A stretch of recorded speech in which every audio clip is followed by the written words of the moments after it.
This question is given in GATE 2014. I'll read it out for you. The memory access time is 1 nanosecond for a read operation with a hit in cache and 5 nanoseconds for a read operation with a miss in cache. 2 nanoseconds for write operation with a hit in cache and 10 nanoseconds for a write operation with miss in cache.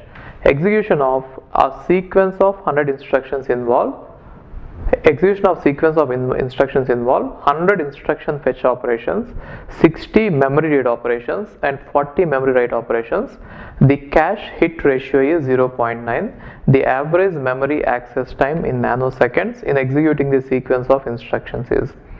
So what they are trying to say is, they have given the average time required or the memory access time required in order to read the operation and write the operations whenever there is a hit and miss, right? So using that, let's see what is the average time required in order to read and in order to write.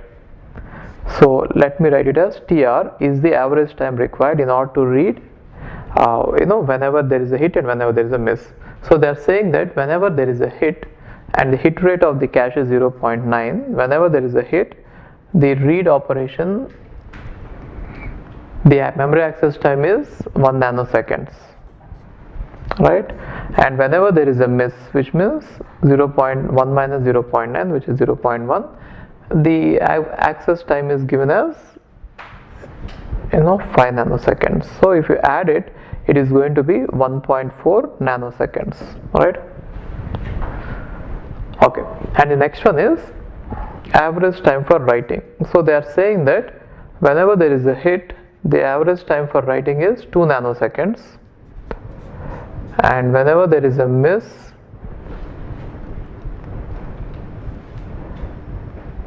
the average time is 10 nanoseconds. Now this entire thing is going to be 2.8. Okay, and now they are saying that there are 100 instruction fetch operations.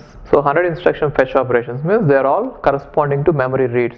So how do you fetch an operation? That is from instruction, that is from reading the memory, isn't it? Therefore 100 reading the fetch operations are there and 60 memory read operations are there. Therefore even instruction fetch is a memory read and also there is 60 memory reads. So total number of memory reads is 160, right?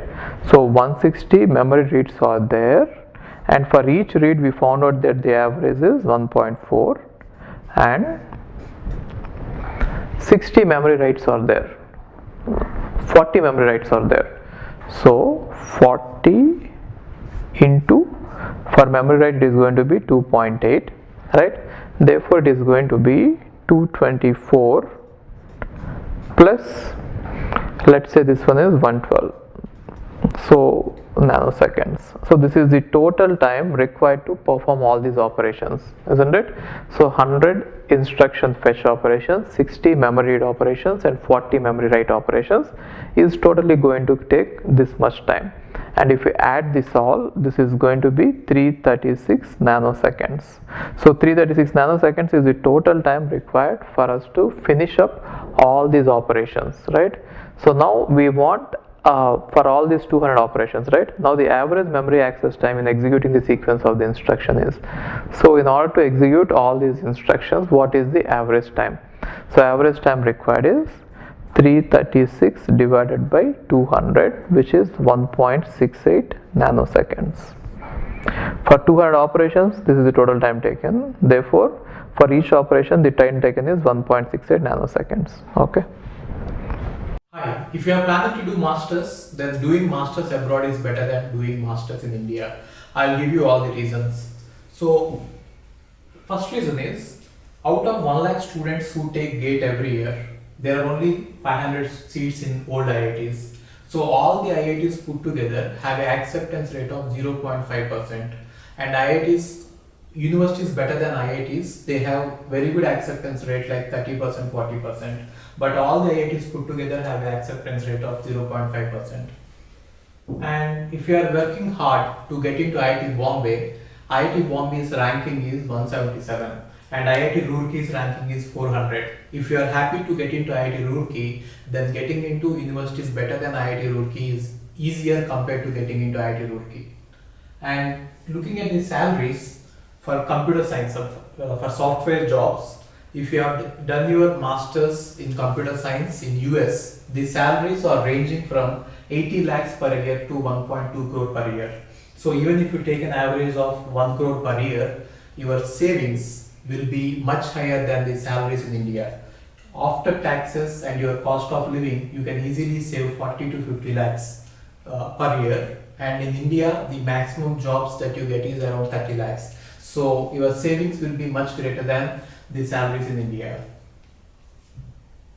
And these are all the services that we provide. University shortlisting. So depending on your profile, we will shortlist what are the universities that you have to apply, and statement of purpose building, and then LOR guidance, and GRE and English test assistance, and education loan assistance. So you don't have to have any collateral, which means without any security, now you can get education loan. Getting education loan is very simple these days, and whatever the amount of fee that you have a range of universities. You can apply for 10 lakh universities, 20 lakh universities, or 50 lakh universities. But whatever it is, you are going to get complete education loan, and you can pay off your education loan in 1 year after you get a job. And then we do visa assistance, mock visa interviews, and then connecting with the university alumni. So now you might ask why we should join Game of Visas. So the answer is we have 90% success rate, 99% success rate.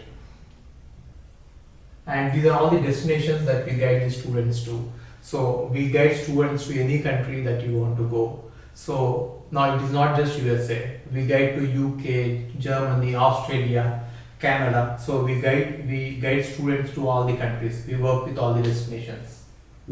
And if you are interested in going abroad, you have to just drop us a message on this WhatsApp number 9494 555 454. Okay, thank you.